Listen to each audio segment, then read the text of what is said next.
how have things been going with remote learning?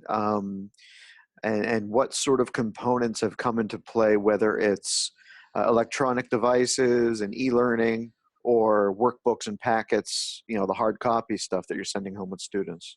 Once we moved to online testing, a lot of the districts already started preparing, in the districts in terms of technology, in terms of providing students with Chromebooks, moving to a one-to-one, idea. And so a lot of our middle school and high school kids were already utilizing things like Google Classroom, which has continued as we've continued this process.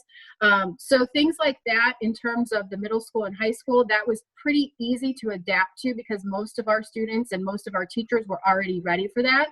I think it was more of our elementary teachers that were struggling a little bit at first because they wanted to provide those packets. They wanted to send home, information to the kids, and they worked to put all of those things together. And as we've kind of gone through this process, we've learned that some things have worked, some things have not.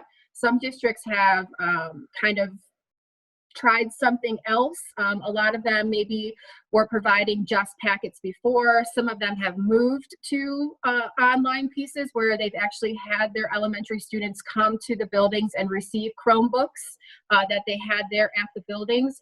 And then they're posting things, online for the students to complete. So I think all of the districts are doing a good job of providing a variety of ways that the students can get access to the materials. They are posted online. A lot of districts are utilizing their social media pages, Facebook pages. They're providing updates through that. A lot of the teachers have started their own private Facebook pages where they meet with their classrooms every single day. They post their assignments, activities.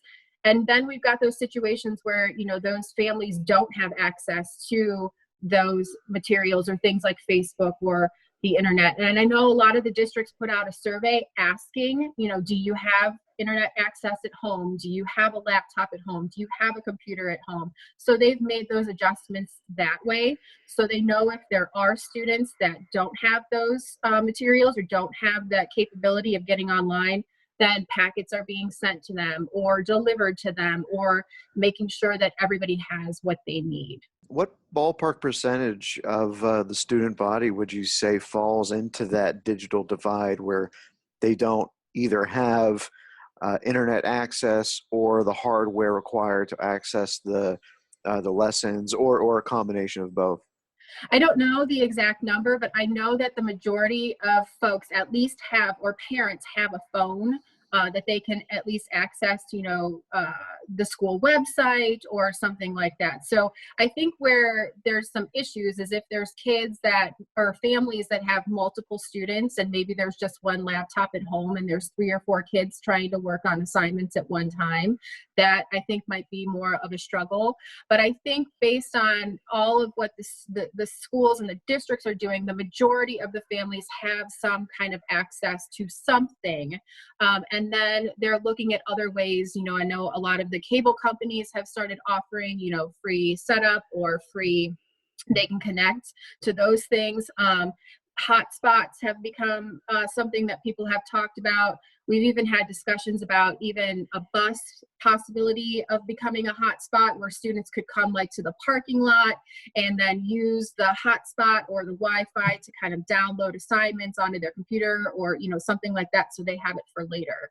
But I think for the most part, the majority of our families have something. It's just, is it enough to complete all of those assignments that are needed? But as long as they're notified or they can see what's happening, I think that they have access to that. For over a century, Farmers National Bank has stood strong. Through booms and busts, peaks and valleys, we've learned to know the seasons and how to grow in each of them. During challenging times, everyone is reminded of the value of solid relationships in both life and business. Farmers, stand strong.